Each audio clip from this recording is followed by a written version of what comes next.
Hello! James! Grabe, Hello po. 1999 ka pinanganak o Opo. 2000? 1999 po. Grabe. Ano po ako, November, so November last batch. 1999? Opo, November 4. Grabe. Halos Opo. millennium baby. Alam mo, almost na.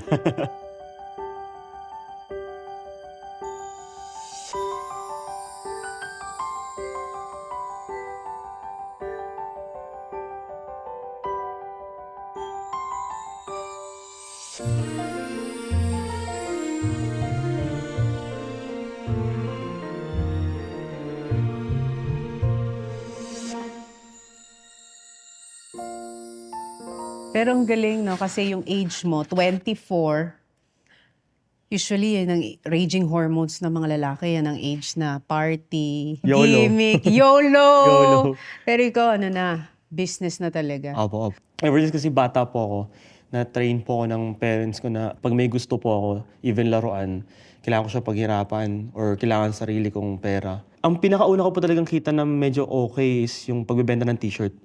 So, nagdadala ako ng clear book na catalog sa school. Binibenta ko ang mga klasiko, jacket, t-shirt. After naman po nun, nag-start na ako mag-collect ng mga bottles. Every time na nasa school ako, pag may mga bote yung klase nilalagay ko sa bag ko, inuwi ko, nag-ipon ako. Para pag nakakuha ko ng isang sako, bibenta ko sa junk shop. Sino yung nagturo sa'yo para maging business-minded? Yung stepfather ko pong Chinese. Supplier siya ng mga laruan sa lahat ng Gaisano malls before. So dun ka unang naka-witness kung paano yung pagiging entrepreneur. Yes po. Nung nawala po kasi yung stepfather ko, doon ako mas na-open nung 10 years old ako. Na kailangan ko nang mag-step up kasi ako yung lalaki sa pamilya. So ever since nung time na yun, sabi ko, gusto ko na pong yumaman. Yun lang po yung logic ko. Parang pinaka nagpamulat talaga sa akin, pinaka naging foundation ko po is na-invite ako sa networking. And I was 14 years old that time. Sabi ko, dito na ata magbabago buhay ko. So, Yumaman ka ba? yung first 1.5 year ko po, wala pong kinita noon. Kinausap ko yung mga mentor ko, sabi ko sa nila, ano ba yung kailangan kong gawin para maging successful? Hindi ko makakalimutan yung line na yun is, isabuhay mo kung ano yung ginagawa mo. And you need to respect kung ano yung role mo. Every time na pagising mo, dapat naka-mindset ka sa negosyo mo. Naka-mindset ka doon sa gagawin mo. Yun yung ginawa ko. So, every time na kung nasaan man ako, ginagawa ko yung networking nung time na yun. Kaya nag-earn ako ng downline, dumami na. Tapos yung doon ako kumita. Naalala mo yung pinakamalaki mong kita na nagulat ka? Hindi ko makakalimutan is naligo lang ako. Pagbalik ko, may 15,000 na ako. Yun yung parang sabi ko, oh, grabe yun Siyempre ah. at 14. Ano po?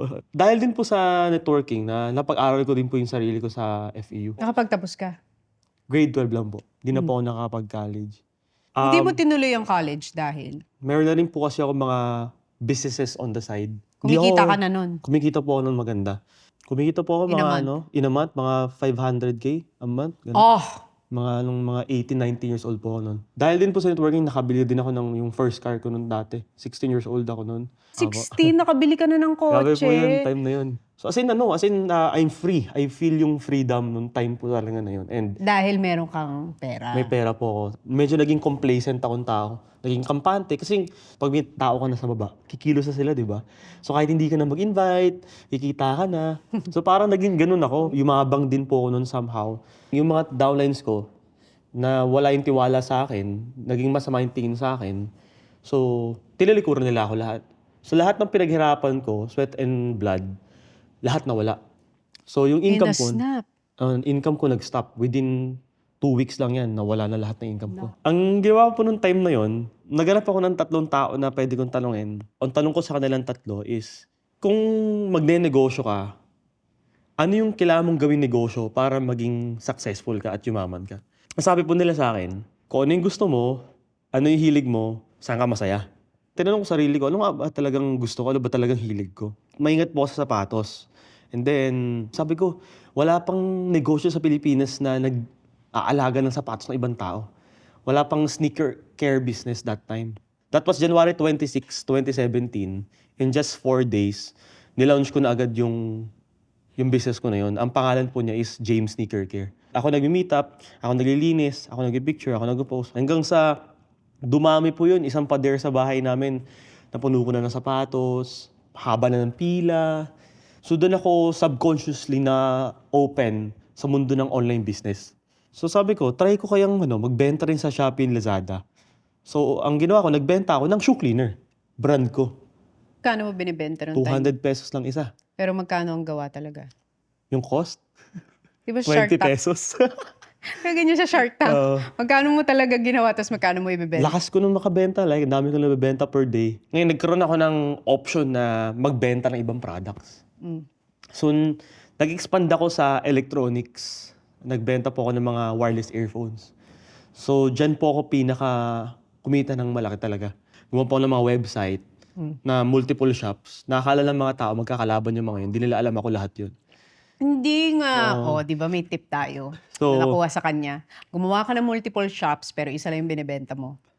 So, nagkaroon po ako ng parang monopolization noong time na yun sa category na yun. Talagang na-monopolize. Okay, ito na talaga. Okay. And then, nagkaroon ako ng reseller hanggang sa naging supplier na ako. Reseller ko ng mga 60 plus. Hindi 60 plus, sobrang dami talaga. Grabe. Talo ko pa po yung Divisoria Baclaran. Hindi nga. Grabe ka. Sa earpods lang yan. Apo, nag-i-import ako mga 50,000 pieces. Nauubos ko po yun. Like 2 months. May warehouse ka? Ganon? Sa bahay mo Bahay lang? lang. Wow. Bahay lang po. Diyan ko po kinita yung first million ko po sa electronics. 90 years old ako nun. Anong feeling na kumita ng milyon at 90? Dream come true po kasi talagang gusto ko talaga siya ma-achieve. Gusto ko talaga patunayan talaga nung time na yun na kahit 10 years old ka kaya maging millionaire po talaga. So, parang gusto ko maging inspiration sa mga kaidaran ko. Kasi nga po, tama ka po dun, yung edad namin na to, ito yung mga YOLO eh.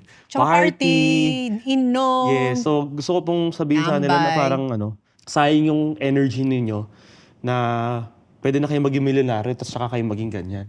Talagang pag may pinaglaanan ka lang oras, panahon, Tama tsaka po. yung passion mo, Tama may po. pupuntahan talaga. Yes. Hindi pwedeng hindi mo tatamaan yan. Correct. Oo. Paano ka naman nakarating sa TikTok at naging #1 seller sa TikTok? Anong nagbebenta po ako ng earphones, nagkaroon din po ako ng super unexpected na challenge noong time na yan.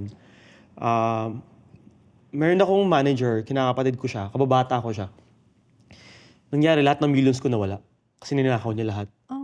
So, kasi nung time po na yun, may onting time freedom na ako. So, sabi ko, pwede ko nang i-pursue yung hilig ko sa shoot. Diyan na po ako nakapagtrabaho sa ABS-CBN. So, alam niyo lang po, pag teleserye, 24 hours yung shoot. Yun ang buhay mo. So, literal, like 6 days a week ako hindi umuwi. Alam mo nangyari sa'yo, pinagkatiwala mo yung business mo sa Yes ibang po. tao. December, natuklasan ko nga yung problema na yun. Eh, nagulat ako na 200,000 na lang yung natitira sa pera ko. Hindi mo siya Namin. dinimanda? Hindi na po eh. Kasi logically, pag hinabol ko siya, alam ko naman na po yung pera, sunog na eh. So, kinausap ko yung supplier ko sa China. Sabi ko sa kanya, hindi na ako makaka-order sa'yo ng stocks kasi nanakawan ako. Hindi ka na makakabayad. Hindi na ako makakabayad. Kasi upfront payment yun eh. Sabi sa akin, huwag kang mag-alala, sabi mo sa akin magkano yung stocks na kailangan mo, papautangan kita, bayaran mo ako kung kailan mo gusto. Ang bait naman So, yun. pinautang niya po ako worth 15 million na stocks. Grabe. Grabe talaga yun. Nagulat talaga Para ako. siyang angel. Yes, para talaga Business siyang- angel mo. Opo. So, sakto ng pandemic, pumutok yung mga e-commerce po, di ba? So, yung loss ko nung December, na-recover ko siya in 1 month. Sobra-sobra pa. Totoo talaga yan. Kapag may gumawa ng masama sa'yo at malinis ang intention mo, busila ka ang puso mo, Apo. ibabalik pa rin sa'yo ni Lord Yes yun. po, yes po. Tapos yun po, nung in the middle of pandemic, talagang grabe yung growth ng business ko nung time na yun. So, nung lumabas yung TikTok shop, inaral ko siya. Kasi every time, check ko kung ano yung point of view ng isang buyer. Nakikita ko, sabi ko, grabe, madi-disrupt yung buong e-commerce space sa TikTok shop. Kasi when you're selling live, you're talking to the people live. Gumawa ako ng sarili kong operation. Una po namin mga naging live bosses yung mga nag-ace, yung mga nakalapel, yung mga nag-vacuum. Hanggang sa nagkaroon kami ng maraming live hosts. Ako rin po yung nag-train sa mga live hosts noong time na yun. Opo. Ako talaga yung nag-train sa... Binabayaran nyo sila? Opo, may sahod sila everyday, tapos may commission. Alam mo kung ano nangyari doon sa TikToks? Nung 90s, anong version siya? Home TV shopping. Yes po, exactly. Yun po yung technically yung modern lang. Nung whole year talaga na yun, never ako na-satisfy sa performance ng mga live hosts. Like, hindi ko nakukuha yung gusto kong makuha. Parang nabibitin ako palagi. Parang hindi nila nakukuha yung pinoproject ko sa kanila eh. Yung gusto mong sabihin nila para mabenta yung product. Yes. So, December 26, day off lahat. Sabi ko, mag-live kaya ako. Binuksan ko yung cellphone ko, nag-live ako. Tapos nakipaglaro lang ako sa mga viewers ko. Ilan ang viewers mo? Nakikita mo yun eh. Umabot po ako ng 15,000 at a time noon. Ikaw? First time ko noon. Wow! So nagulat ako, sabi ko, 15,000 ang may interesado sa'yo. sabi ko, bakit ang dami nanonood? Sabi ko, ba't gano'n? Sabi ko, Bakit nga? so sabi ko, effective ngayon nasa isip ko. Sabi ko, ganito, ganyan. So, Nagpapatawa ka? Ganon? ano okay, parang Pinoy Henyo, What's in the Box, yung mga ganun-ganung games. Tapos pag nanalo ka, bigyan kita ng Gcash, mga ganun. Ganun yung mga panonood. Dami nanonood. So ganyan. para kang naging one-man show. Yes. Producer, host. Mimigay ako ng aircon, washing machine. Di nga, aircon, katindi. pinamimigay mo? Oo, mimigay ako. Talagang namimili Talagang ako. magkakagulo sila sa live mo. So nagets ko po yung time na yun ng TikTok, it's all about entertainment. So pwede ka magbenta, pero never ever ka magbebenta ng hard sell. Kasi wala namang taong gustong binibentahan eh. Pero ang tao gusto bumili. Tsaka gusto ma-entertain. Gusto may entertainment. Gusto nila yung parang feeling nila sabay sila sa uso. Feeling nila na masaya sila kasama mo. Doon sila bibili sa'yo. Parang ang tingin ko sa'yo, kaya maraming natuwa sa'yo habang pinapanood ka. Para kang barkada nila online. Na pinapanood ka nila, pero bebentahan mo sila Yes po. nang hindi nila As in namamalayan. literal, for example, nanonood 5,000. Pag sinabi kong ilalabas ko na, sabay-sabay tayong order. Sabay-sabay talagang order. Since sabay-sabay, 3,000 lalabas yung order sa dashboard ko. Hindi nga. Oo, Pag sinabi mo, Pag sinabi- sabay-sabay. Ikaw parang- pala talagang original na sabay-sabay. Parang- Sabay-sabay! O order! Talaga? Pag sinabi mong sabay-sabay, sabay-sabay sila? Sabay-sabay sila pipindot. Talaga? So parang nararamdaman ko na parang agad pala yung mga tao sa TikTok ganyan. Hanggang sa Hanggang sa pumalo ng inaraw-araw ko yan. tumataginting na gross sale, magkano? Mabot ako ng 21 million. Ikaw yan? Ayun ako yan. So guys, nakagawa po tayo ng record-breaking history sa TikTok. Guys, in 4 hours, first time po naabot tong gantong sales sa TikTok, 21.1 million pesos. Hindi ko po talaga expect yun kasi hindi ko po nakikita yung sales ko nung time na yun eh. As in, next day ko siya nakita. So, inulit ko po siya isa ulit. Kasi sabi ko, baka tsamba. Inulit ko siya. Nag-27M naman ako nung sunod.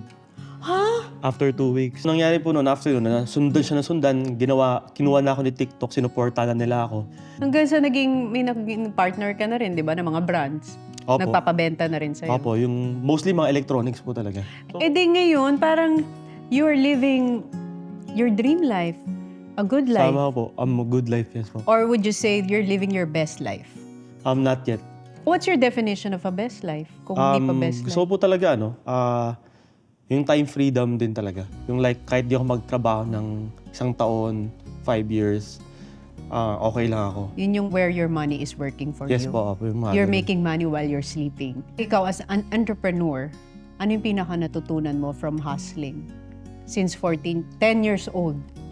Pinatutunan ko po, everything happens for a reason. Yan yung palagi ko pong tagline. Kung di mo man alam yung reason kung ba't nangyayari sa yung bagay na to, ba't ka nag-fail sa bagay na to, lagi mo tatandaan na mas okay na nagtatry ka kaysa hindi ka nagtatry. Kasi pag di ka nagtatry, wala ka talagang chance. The end of the day kasi, ikaw yung magmamanage ng buhay mo, hindi naman ibang tao eh. You need to live your life for yourself, not for others eh. So, mas lalo kang mahihirapan pag ginagawa mo to kasi ang tingin sa'yo ng tao ganito. Dapat ginagawa mo to kasi ito yung hilig mo. Kasi a person who is enjoying what he or she is doing is a happy person. Yes. Hindi ka magiging toxic kasama. Yes. Kaya siguro nagkakaroon ng toxic Yes. environment sa work. Yes. Kasi karamihan na nagtatrabaho doon, hindi nila gusto yung ginagawa nila. Tama po. Number one, they're only doing it for money. Yes po. Yung mga time that you spent hustling and working hard, it was never wasted. For me, ha? Correct po. Yung edad natin, yung may pinakamaraming room for errors. So, chase mistakes, magkamali ka na magkamali kasi with mistakes you learn, you experience, you become better. And then, time will come na hindi mo mamalayan na layo mo na pala.